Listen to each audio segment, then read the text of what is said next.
ఆకాశవాణి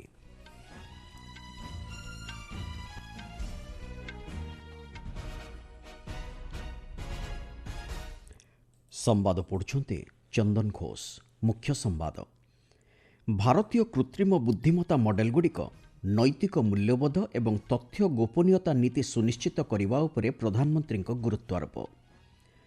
ବିକଶିତ ଭାରତ ଯୁବ ନେତୃତ୍ୱ ସମ୍ମିଳନୀ 2026 ଆସନ୍ତାକାଲିଠାରୁ ଆରମ୍ଭ ହେବ ନୂଆଦିଲ୍ଲୀରେ।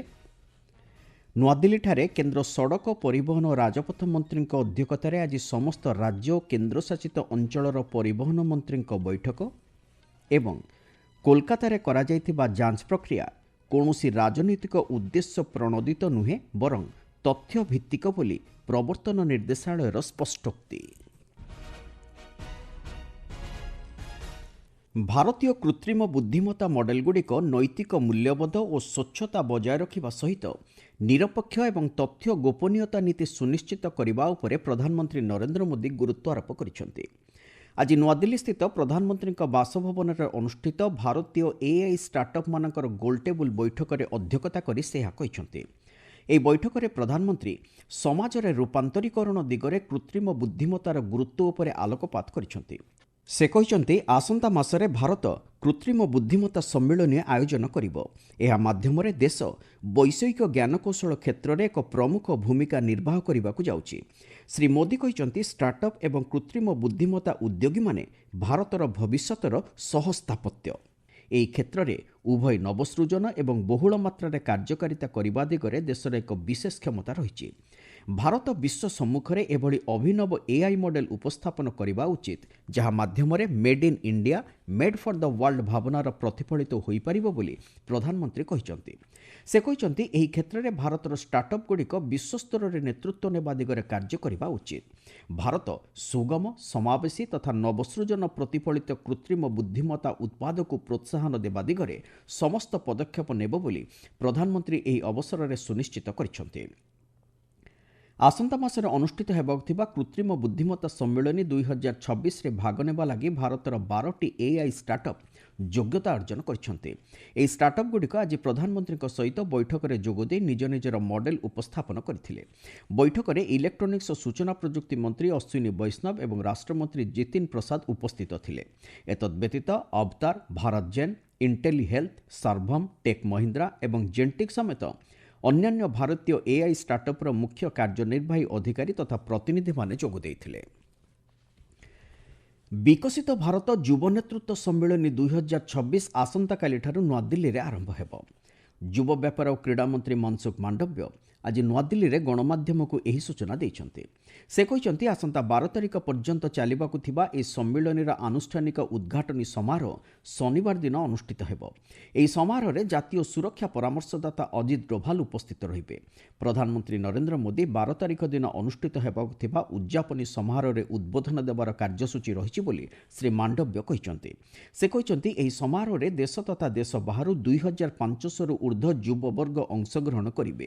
ଏହି ସମାରୋହ ସମ୍ପର୍କରେ ସୂଚନା ଦେଇ ଶ୍ରୀ ମାଣ୍ଡବ୍ୟ କହିଛନ୍ତି विकसित भारत के जो 25 साल का काल है, ये 25 साल में ये युवाओं को विकसित भारत की जर्नी का एक पार्ट बनाना है, उनके विचार का भारत बनाना है। इसलिए ये युवा उनकी शक्ति का उपयोग नेशन फर्स्ट, जब देश के नागरिक देश के प्रति अपना कर्तव्य को प्राथमिकता देंगे तब इस देश को आगे बढ़ते कोई नहीं रोक पाएंगे। ସଡ଼କ ପରିବହନ ଓ ରାଜପଥ ମନ୍ତ୍ରୀ ନୀତିନ ଗଡ଼କରୀଙ୍କ ଅଧ୍ୟକ୍ଷତାରେ ଆଜି ନୂଆଦିଲ୍ଲୀଠାରେ ସମସ୍ତ ରାଜ୍ୟ ଓ କେନ୍ଦ୍ରଶାସିତ ଅଞ୍ଚଳଗୁଡ଼ିକର ପରିବହନ ମନ୍ତ୍ରୀମାନଙ୍କ ବୈଠକ ଅନୁଷ୍ଠିତ ହୋଇଯାଇଛି।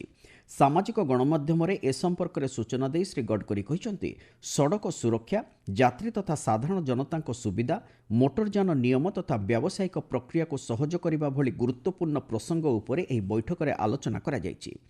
ଭାରତୀୟ ସମ୍ବିଧାନ ଅନୁଯାୟୀ ଗମନାଗମନ ପ୍ରସଙ୍ଗ କଙ୍କରେଣ୍ଟ ତାଲିକାରେ ଆସୁଥିବା ଦୃଷ୍ଟିରୁ କେନ୍ଦ୍ର ଓ ରାଜ୍ୟ ସରକାରଙ୍କ ଏ କ୍ଷେତ୍ରରେ ନିବିଡ଼ ସମନ୍ୱୟର ଏକ ଗୁରୁତ୍ୱପୂର୍ଣ୍ଣ ଭୂମିକା ରହିଛି ବୋଲି ଶ୍ରୀ ଗଡ଼କରୀ ମତବ୍ୟକ୍ତ କରିଛନ୍ତି। ଆପଣମାନେ ସମ୍ବାଦ ଶୁଣୁଛନ୍ତି ଆକାଶବାଣୀରୁ। ସଂସ୍କାରକୁ ସୁରକ୍ଷିତ ରଖିବା ସହିତ ନୀତିକୁ ସଶକ୍ତ କରିବା ଉଦ୍ଦେଶ୍ୟରେ ଏକ ସଶକ୍ତ ତଥା ପ୍ରମାଣଭିତ୍ତିକ ସମାଲୋଚନାକୁ ଦେଶ ସ୍ୱାଗତ କରେ ବୋଲି ପ୍ରଧାନମନ୍ତ୍ରୀ ନରେନ୍ଦ୍ର ମୋଦି କହିଛନ୍ତି। କେନ୍ଦ୍ରମନ୍ତ୍ରୀ ହରଦୀପ ସିଂ ପୁରୀଙ୍କ ଏକ ଲେଖାକୁ ସାମାଜିକ ଗଣମାଧ୍ୟମରେ ପୋଷ୍ଟ କରି ସେ ଏହା କହିଛନ୍ତି।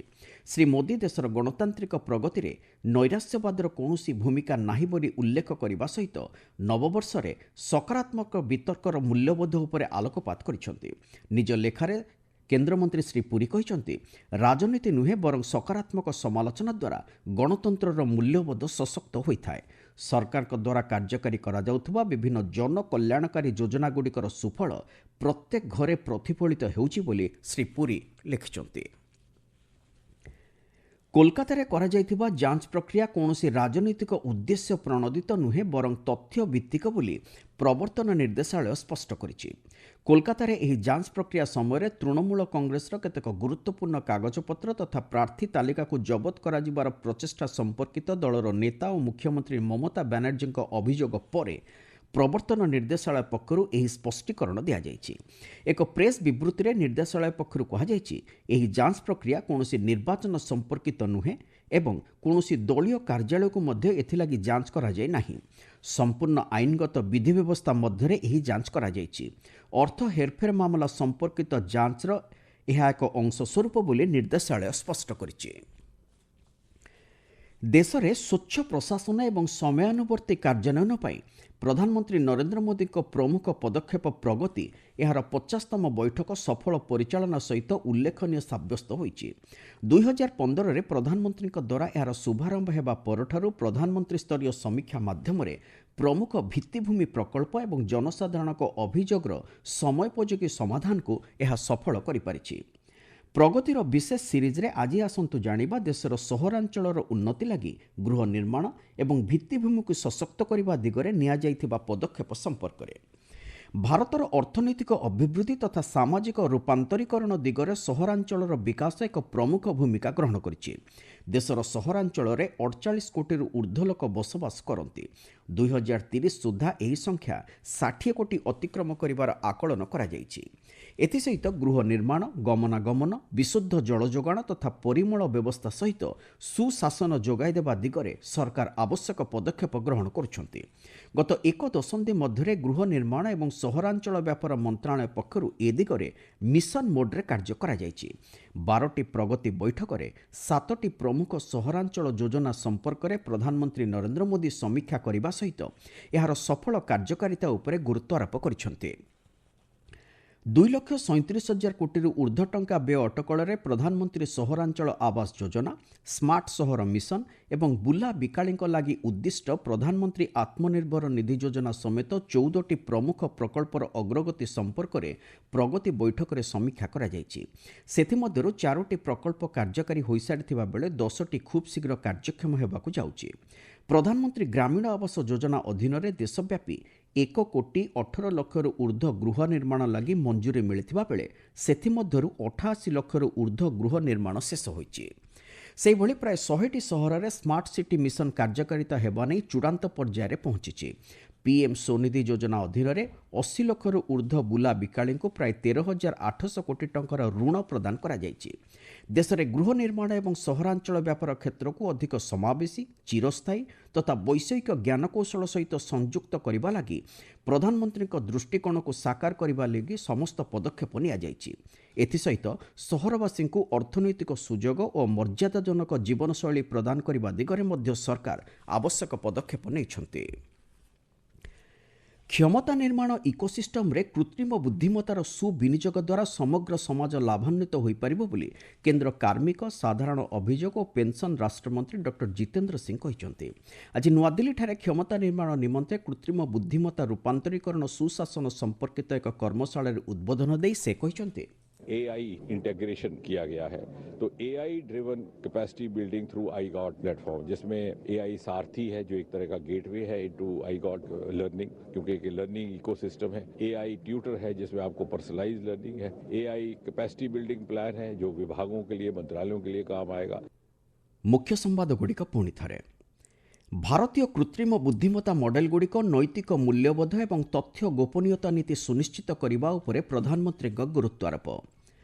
ବିକଶିତ ଭାରତ ଯୁବ ନେତୃତ୍ୱ ସମ୍ମିଳନୀ 2026 ଆସନ୍ତାକାଲିଠାରୁ ଆରମ୍ଭ ହେବ ନୂଆଦିଲ୍ଲୀରେ ଏବଂ କୋଲକାତାରେ କରାଯାଇଥିବା ଯାଞ୍ଚ ପ୍ରକ୍ରିୟା କୌଣସି ରାଜନୈତିକ ଉଦ୍ଦେଶ୍ୟ ପ୍ରଣୋଦିତ ନୁହେଁ ବରଂ ତଥ୍ୟଭିତ୍ତିକ ବୋଲି ପ୍ରବର୍ତ୍ତନ ନିର୍ଦ୍ଦେଶାଳୟର ସ୍ପଷ୍ଟୋକ୍ତି।